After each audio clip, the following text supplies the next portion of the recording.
ఏంటి సార్ పార్థసారథి మారుస్తారు, ఆయన టీడీపీలో చేరతారు అని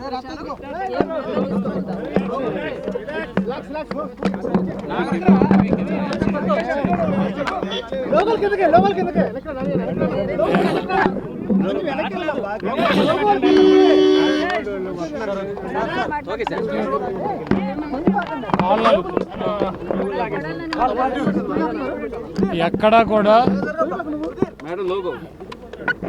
ఏ అభ్యర్థిని మార్చినా కూడా ముఖ్యమంత్రి గారు క్యాంప్ ఆఫీస్కి పిలిచి వాళ్ళతో మాట్లాడి నిన్ను ఎందుకు మార్చాల్సి వస్తుంది ఏంటని చెప్పి మారుస్తున్నారు.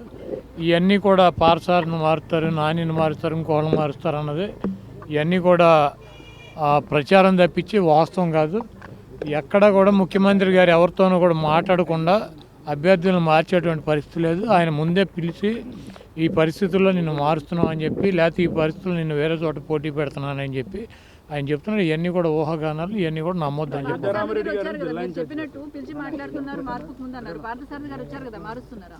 ఇప్పుడు పార్థసారథి వచ్చాడు, పామర అనిల్ వచ్చాడు, గుడివాడ నుంచి నేను వచ్చా, బందర్ నుంచి నాని వచ్చాడు, అవినిగడ్డ నుంచి సింహాద్రి రమేష్ గారు వచ్చాడు, మా పార్లమెంట్ నుంచి 5 ఎమ్మెల్యేలు వచ్చారు. మీరు సారథి గురించి ఎందుకు అడుగుతున్నారు? మా పార్లమెంట్ నుంచి ఈరోజు నేను, పేర్నాని, అనిల్, అవినిగడ్డ సింహాద్రి రమేష్, పార్థసారథి మేము 5 ఎమ్మెల్యేలు వచ్చాము. విడివిడిగా వెళ్ళాము, మాట్లాడుకున్నాము. కొంతమంది సీఎంతో మాట్లాడుకున్నారు, కొంతమంది కింద స్టాఫ్తో మాట్లాడుకున్నారు, కొంతమంది సెక్రటరీలతో మాట్లాడుకున్నారు. వెళ్ళాం. మీరు ఎందుకు ప్రత్యేకించి పార్థసారథి వచ్చాడు అన్నారు? పార్థసారథి ఎప్పుడైనా కొత్తగా వచ్చాడు ఆఫీస్కి? అది రెగ్యులర్గా పార్టీ మా సీఎం ఆఫీసు, మా ఎమ్మెల్యేలు మేము వచ్చి వెళ్ళే దాన్ని ఎందుకు వార్త కింద పరిగణిస్తున్నారు? ఎక్కడ కూడా పార్థసారథి వెళ్ళిపోతానని చెప్పలేదు, సీఎం గారు లేకపోతే నేను సీటు ఇవ్వలేదని చెప్పలేదు. ఇవన్నీ కూడా ఊహాగానాలు. మా పక్క పార్లమెంట్ నుంచి కూడా 4 వచ్చారు. ఎవరు ఏ సీట్ అయితే మారుస్తున్నారో వాళ్ళనే పిలిచి సీఎం గారు మాట్లాడుతున్నాడు డైరెక్ట్గా. దీంట్లో ఎమ్మెల్యేలను పిలిచి ఎంపీ గురించో, ఎంపీలను పిలిచి ఎమ్మెల్యేల గురించో చర్చించి మా ఒపీనియన్ తీసుకుని మార్పులు చేర్పులు ఉండవు. పూర్తిగా ఆయన దగ్గర ఉన్నటువంటి సమాచారం ప్రకారం ఆయన ఎక్కడ ఎవరు పోటీ చేస్తే బాగుంటుంది, ఎవరు పోటీ చేస్తే బెటర్గా ఉంటుంది, ఎవరిని పోటీలోంచి తప్పిస్తే బెటర్గా ఉంటుందని ఆయన ఒక లిస్ట్ పెట్టుకుని ఆ లిస్ట్ ప్రకారం ఆయన చేస్తున్నాడు. ఇక్కడ ఎవరిని తప్పించడాల్లోనే, ఎవరిని పెట్టడాల్లోనే ఎవరి అభిప్రాయాలు లేవు. నేను సీఎం గారిని కలిసి ఏదో మా కాన్స్టిట్యున్సీకి సంబంధించి నేను అడిగాను. మిగిలిన వాళ్ళు ఒకళ్ళిద్దరూ సీఎంని కలిశారు, కొంతమంది సెక్రటరీ ధనంజయ రెడ్డి గారిని కలిశారు, కొంతమంది ముత్యాలరాజు గారిని కలిశారు.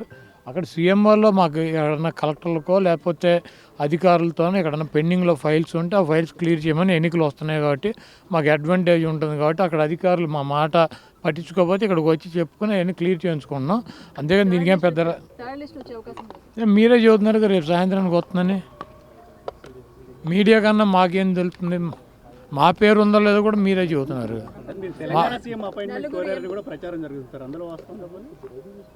ఇక్కడ ఉన్న ఒక స్టేట్లో మా సీఎం గారు ఈ మా పనులే మాకు సాగట్లే. మళ్ళీ పక్క రాష్ట్రం వెళ్ళి పక్క రాష్ట్ర సీఎం, కర్ణాటక సీఎం అపాయింట్మెంట్ తీసుకుని నేనేం చేయను.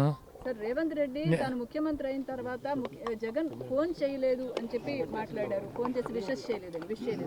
ట్విట్టర్లో పెట్టాడు కమ్మా, బెస్ట్ విషెస్ అని చెప్పి ముఖ్యమంత్రి గారు ట్విట్టర్లో పెట్టారు కదా. పర్సనల్ కాల్ చేయలేదు, కర్టసీ కోసం కూడా కాల్ అంటే మా ఓటమి జగన్ ఎంత చేయాలో అంతా చేశారు, అవన్నీ కూడా నాకు తెలుసు కూడా అన్నాడు. అంటే రేవంత్ రెడ్డి గారు మేము కాంగ్రెస్ పార్టీనే ఆయన గెలిపిస్తాక మేము అక్కడ కూర్చొని పనిచేయటానికి కాదు, కాంగ్రెస్ పార్టీని గెలిపిస్తాకి మేము అది జగన్మోహన్ రెడ్డి గారు మేము కాంగ్రెస్ పార్టీనా? మేము తెలంగాణలో ఏ పార్టీకి మద్దతు తెలపలేదు. మేము అక్కడ ఉన్నటువంటి పార్టీని కూడా తీసేసి వచ్చి ఇక్కడ మేము ఆంధ్రప్రదేశ్ వరకు పరిమితం అయ్యాం.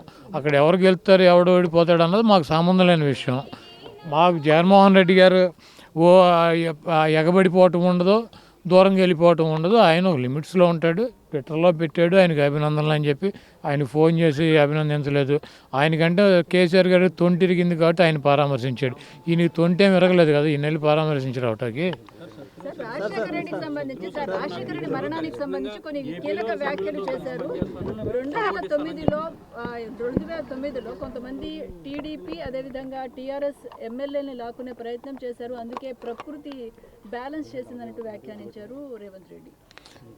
రేవంత్ రెడ్డి గురించి ఇక్కడ ఆంధ్రప్రదేశ్లో డిస్కషన్ చేయటం, ఇక్కడ పెద్ద పట్టించుకోవటం అంత అవసరం లేదు.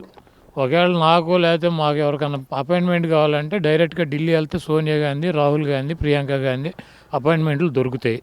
అక్కడి నుంచి ఒక ఫోన్ చేయించుకుంటే ఇక్కడ రేవంత్ రెడ్డి చేస్తాడు. కాబట్టి ప్రత్యేకంగా మాకు రేవంత్ రెడ్డి అపాయింట్మెంట్ తీసుకోవటం, రేవంత్ రెడ్డి దగ్గరికి వెళ్ళటం, ఇది రేవంత్ రెడ్డి ఏదైనా ప్రాంతీయ పార్టీనా? రేవంత్ రెడ్డి ఏమైనా సుప్రీమా? వాళ్ళే ముఖ్యమంత్రిగా పెట్టుకున్నారు, ఆయన ఆ పదవిని ఎంజాయ్ చేయమనండి. ఊరిని ఇవన్నీ ముఖ్యమంత్రి గురించి వాళ్ళ గురించి నాకు ఫోన్ చేయలేదు, ఏంది దీనికి ఫోన్ చేసేది? ఆయన ట్విట్టర్లో పెట్టాడు మర్యాదగా, కంగ్రాచులేషన్స్ ముఖ్యమంత్రి అయినందుకు అని చెప్పి. నాకు ఫోన్ చేయలేదు, నన్ను వచ్చి కలవలేదు. ఎందుకు ఫోన్ చేస్తారు, ఎందుకు వెళ్ళి కలుస్తారు? ఒక్కొక్కళ్ళ పద్ధతి ఒక రకంగా ఉంటుంది. మా చంద్రబాబు నాయుడు అయితే ఎవడు ముఖ్యమంత్రి అవుతాడని చూసుకుంటూ ఉంటాడు. కౌంటింగ్ టపటప్ప ఫోన్ కొట్టి నేనే నిన్ను గెలిపించానని చదువుతాడు. మాకు ఆ పరిస్థితి లేదు, మేము అంత ఎగబడాల్సిన అవసరం లేదు. కాబట్టి ఇవన్నీ రేవంత్ రెడ్డినో లేకపోతే పక్క రాష్ట్ర ముఖ్యమంత్రులనో పట్టించుకునే టైం జగన్మోహన్ రెడ్డి గారికి లేదు. మాకు ఇక్కడ మా రాష్ట్రము, మా రాష్ట్ర పరిస్థితులు, ఇక్కడ ఉన్నటువంటి ప్రజానీకం, ఇక్కడ ఉన్నటువంటి పొలిటికల్ సిచ్యువేషన్స్లోనే మేము ఉంటాము. మాకు ఈ రాష్ట్రంలో తప్పించి పక్క రాష్ట్రాల్లో మాకు పార్టీ ఉంది కదా, ఎందుకు తీసాం? వద్దనుకునే కదా. ఒక ఎంపీ గెలిచాం, ఖమ్మం జిల్లాలో 3 ఎమ్మెల్యేలు గెలిచాం. మేము పోటీ చేసిన ప్రతి చోట 40,000, 50,000 ఓట్లు వచ్చినాయి. అయినా కూడా వద్దనుకుని మేము ఇక్కడికి ఎందుకు వచ్చాము? మాకు అవసరం లేదనే కదా పక్క రాష్ట్ర రాజకీయాల్లో.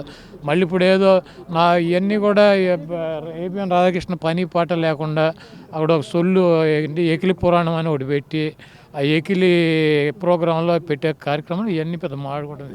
షర్మిల గారికి ఏపీలో పూర్తి సపోర్ట్ అందిస్తాను. ఏపీలో షర్మిల గారికి పూర్తిగా సపోర్ట్ అందిస్తాను. ఎవరు? రేవంత్ రెడ్డి రేపు వచ్చేయండి. లేకపోతే ఆయన్ని వచ్చి ఇక్కడ ప్రెసిడెంట్ అవ్వమనండి. రేవంత్ రెడ్డి సపోర్ట్ అందిస్తాం కాదు. లేదా అక్కడికి ముఖ్యమంత్రి పదవి రిజైన్ చేసి ఇక్కడికి వచ్చి Andhra Pradesh working press Congress party president అవ్వమనండి. ఇప్పుడు వాళ్ళ పార్టీకి వాళ్ళు అందించుకోక ఎవడికి అందిస్తాడు? ఆయన చంద్రబాబు నాయుడిని గెలిపించాలంటే షర్మిల గారికి అందించాల్సిందే కదా, తప్పదు కదా.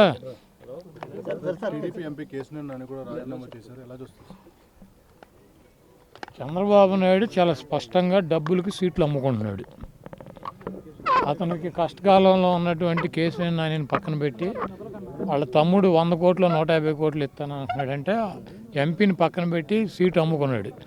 అతను మా గుడివాడ క్యాండిడేట్, ఇద్దరు పార్ట్నర్స్, ఇద్దరు చెరువు 100 ఖర్చు పెడుతున్నారు. ఆ సీట్లు 2 అమ్మేశాడు. చంద్రబాబు నాయుడు డబ్బులకి రాజ్యసభ సభ్యులు అమ్ముకున్నాడు, ఎమ్మెల్సీలు అమ్ముకున్నాడు, ఎమ్మెల్యే టికెట్లు అమ్ముకుంటాడు. ఆడు చంద్రబాబు అనేవాడు 420 ఎన్టీఆర్ఆర్ పెట్టినటువంటి పార్టీలో పందికొక్కులాగా చేరి డబ్బులు నిన్న అక్కడ మీటింగ్లో చెబుతున్నాడు, మీరందరూ నేను 45 ఒక్కొక్కళ్ళకి పిల్లలకి 15,000 ఇస్తాను సంవత్సరానికి, మీరు 4-5 పిల్లల్ని కనమని చెప్పి. ఆ 15,000 నీ పప్పు గడికి ఆడితో కనిపించవు 4-5.